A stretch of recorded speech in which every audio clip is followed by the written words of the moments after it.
Well, we finish our second season at Fulham with, well, the hope of a miracle, quite frankly. One game to go. We are 3 points off of the European places. The only outcome the Caesars get seventh today is a win for us away at Sunderland and Aston Villa being defeated on the final day of the season. Will both of those happen? It seems unlikely. Let's go and find out. Hopefully, we can produce something special.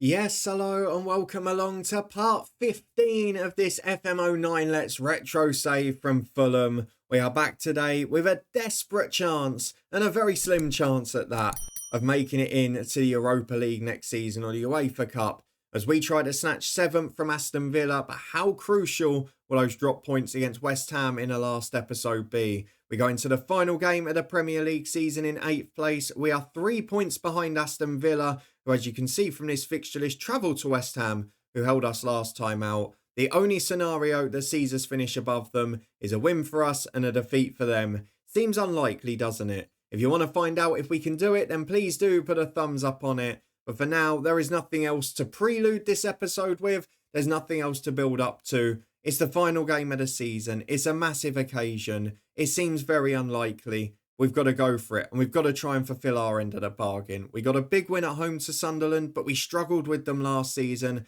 and generally on the road we've struggled this year, bar a couple of very good performances. So let's see what we can do against Alex McLeish's Sunderland side as we head into the final day. Anton Ferdinand is out. That's a bit of pace out of their defence, and we are back to full strength because Clint Dempsey is fit. He comes in for Jermaine Pennant. He's had a good second half of the year, and he may be off after this one because he's out of contract this summer, won't sign a new deal, but he might leave a hero if he gets this right. We've also seen a couple of poor performances in a row from Freddie Storr, so I'm going to bring Billy Jones in too. They, though, were my only selection dilemmas because we've got Johan Pella in goal, Jones and Enrique the fullbacks with Diakate, alongside Breda Hangeland at centre-half. Sissoko, Schneiderlin and Skelbred the midfield three, then Dempsey, Albin and Altidore the three up front. Hangeland, Albin and Altidore all battling it out for the top spot on the goal scoring charts this year. Let's see if any of them can produce it today as we go into the final game of the season. Andy Johnson is half fit, but do I bother with him on the bench ahead of Zamora? I don't think so. In fact, no.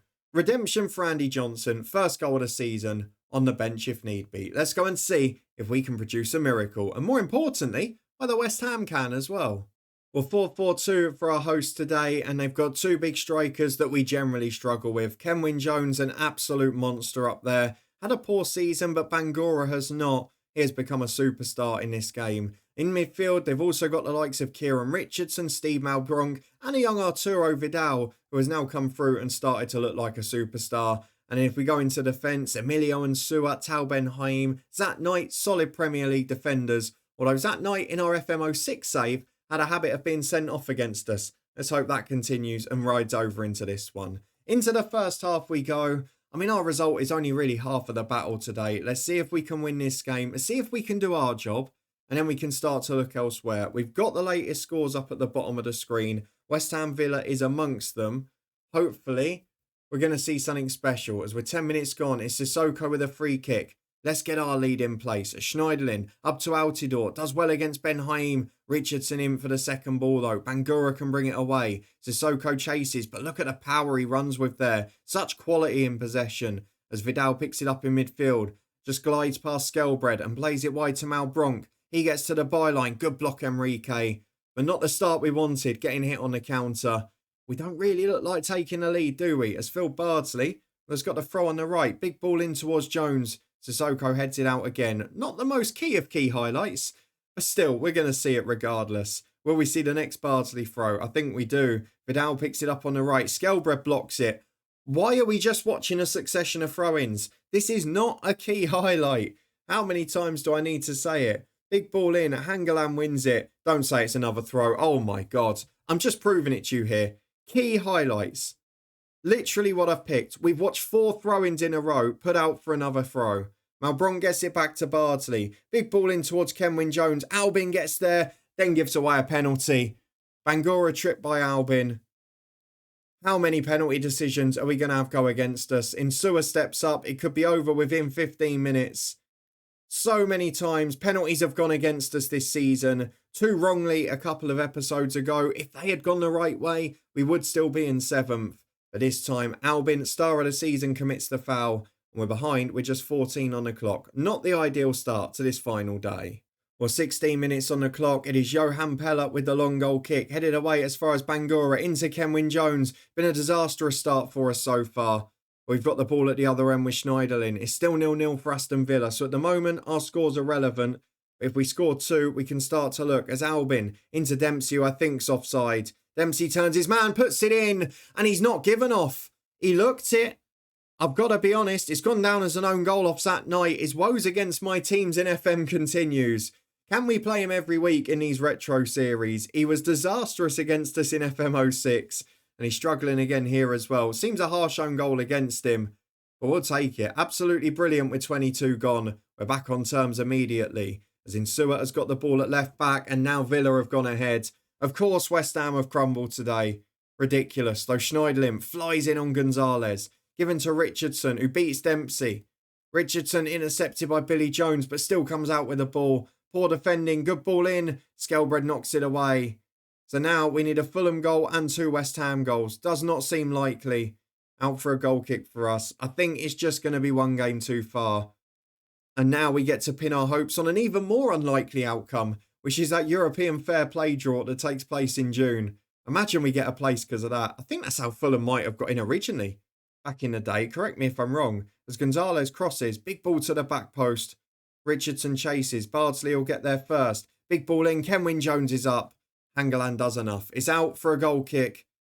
And at the moment, it's an even game, but scoreline's not going our way elsewhere.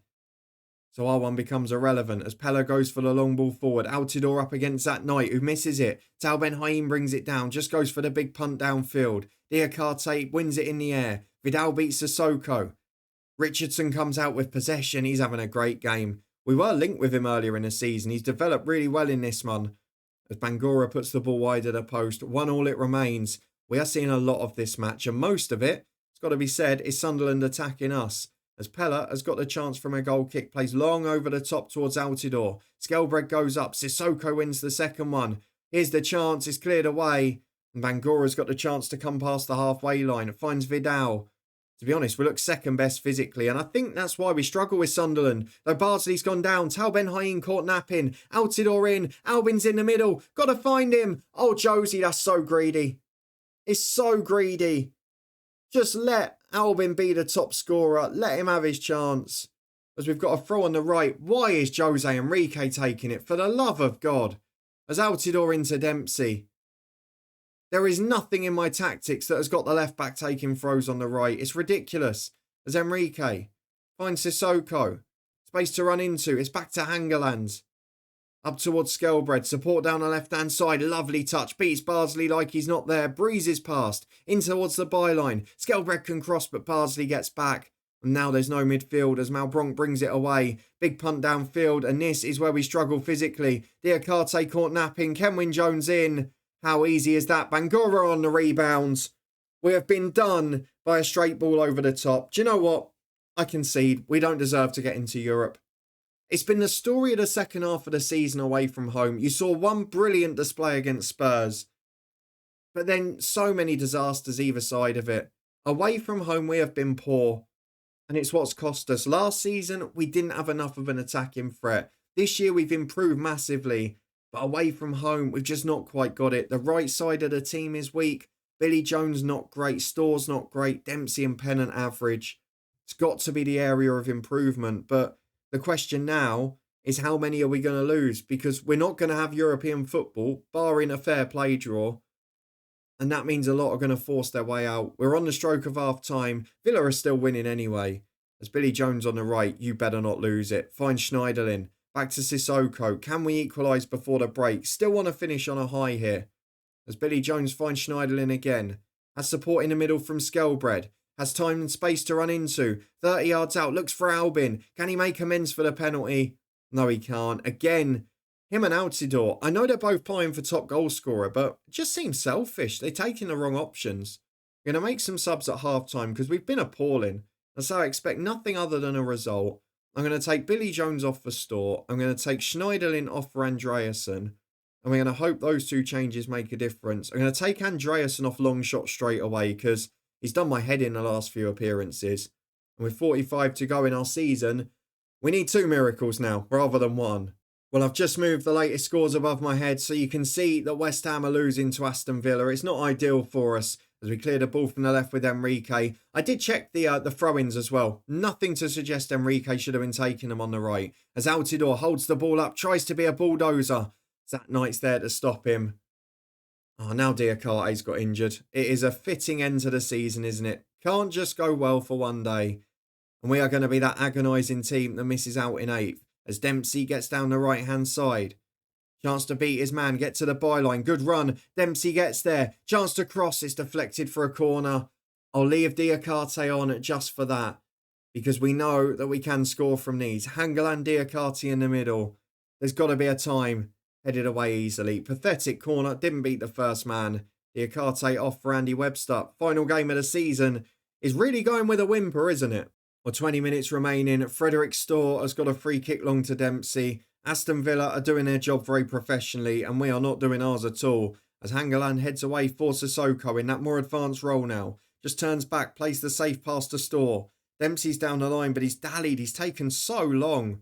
It's inside to Andreasen eventually. Finds Skelbred. Altidore's ahead of him against that Knight. Turns him inside out. Does well. Dempsey's running ahead. Altidore forced wide. Got to cross. Someone deliver. That Knight puts it out for a corner. Hangeland is still an option in the middle. Can we get back on terms? I'd love to finish with a win. We've really not deserved it in this game as Albin puts it in towards Webster. That Knight wins the header. Sissoko down for Dempsey. Shots blocked. It's all over the place. And now it's cleared as far as Enrique. Hangeland brings it down. Big switch towards Albin. Good touch from the Uruguayan on the right. Can he get in on his stronger left foot? He does. Back to Andreasen. Do not shoot. I turned them long shots down, but I don't care now. What a shot from Leon Andreasen. 2-2. Brilliant stuff. It's exactly what we wanted from him. A magical moment. And now we've got a real opportunity. 18 minutes remaining. Can we go and get the win? We've taken him off long shots and he's decided to put one in the top corner. Just proof that he ignores our instruction anyway. But we're not going to complain about it. 10 minutes to go. Can we at least find a winner to do our bit? It's more goals conceded on the road. Maybe we've got to think about splitting our tactic next year because away from home this isn't working so well. 3 minutes of stoppage time to nick a goal as Andreasen up towards Altidore. He's in one-on-one. Josie Altidore. 3-2 Fulham. I mean, it's not going to be enough, but it's going to be a win, which is important. Let's get the team instructions on. Back there, we're also going to get the defensive line and a time wasting all the way on. Now, what can we do defensively? Enrique, you're not going to go forward as much. Frederick Storr, exactly the same. And then I think with Sissoko and with Skelbred, we're just going to sit into a fairly solid shape there. Might even for this one just drop Albin and Dempsey. I now go back to those refereeing decisions and say how costly are they. But a 91st minute goal for Josie Altidore, who incidentally will become top scorer with 15 in his first season. But 15 seconds to go for us to hold on for a final day win. And what would be an incredible points total overall. And one pretty deserving of European football, albeit it's not going to get it. Arturo Vidal with a late yellow card. Bangura's cross blocked. And hopefully we're seconds away from the 3 points. We're still playing. We're well over the time, but we've had enough of refereeing decisions recently. Webster heads behind. We're now 30 seconds over.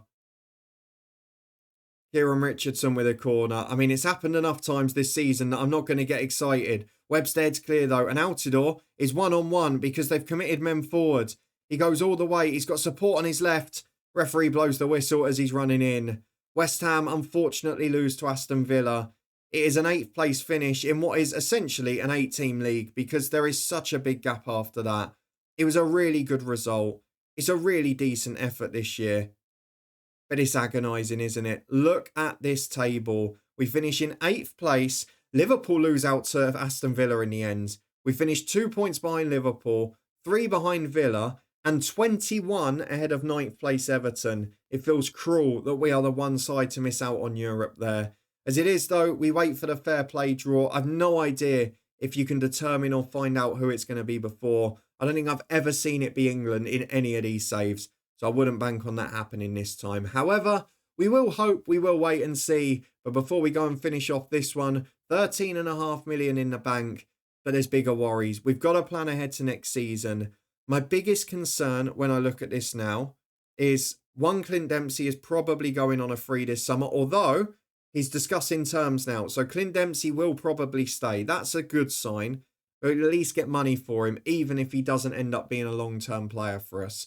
In terms of the other players, there are probably a few more that we've got to try and move on. We desperately need to get Andy Johnson off the books. He's wanted every window, never gets the offer. Hopefully we can get a few million for him. He is still the highest paid player at this football club by 5,000 a week. Then the bigger concerns are, in 2 years' time, Hangeland and Albin are out of contract. The same for Skelbred in 3. They're all unhappy. They're all refusing to sign contracts. It could be a big concern. Timothy Atuba has been homesick. He's been injured. He's been unhappy. He's been missing training. He's going to be gone as well. But I don't know whether we're going to get much money back for him. But as a free signing, that doesn't matter too much. And then it's just little upgrades here and there. Can we get ourselves upgrades on the right side of the team? Right back and right wing, in my opinion, are our 2 weakest positions. And then perhaps a bit of depth. We'll need a new third centre-half with Andy Webster going. We probably need one better in midfield than Andranik and Danny Murphy. And of course, if we do finally manage to shift Johnson and Zamora, we'll need another backup striker or left winger, depending on which one we want John Fleck to play. But look, we're not in a bad position overall. We're a good side. We've improved hugely. You can see that without doubt. But what's the position going to be next year? Are we going to be able to find a way to break into that top 7? Are we going to get some luck with the fair play draw? I doubt it, but we can only hope. If you're looking forward to finding out the answer, let me know what you think we should do with this team next year. I know it was a bit of a bonus episode as we came back for the final game, but it wasn't quite enough, or it doesn't look like being it.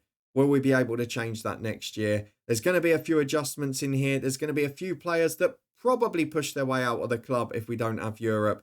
Or certainly, we've got one more chance or they're going to have to go, because we can't afford to lose Hangeland or Albin for nothing in 2 years' time. Next summer will be the limit to sell them. Let me know what you would do. Would you try and keep them another year being 2 stars? Try and break into that top 7 and then sell them if not? Or would you let them go now and rebuild a younger side? I'm intrigued to see which you would take on. You'll find out which I do on Monday as we return to start a brand new season and hopefully another one of progression. We can improve our points total by the same amount this year.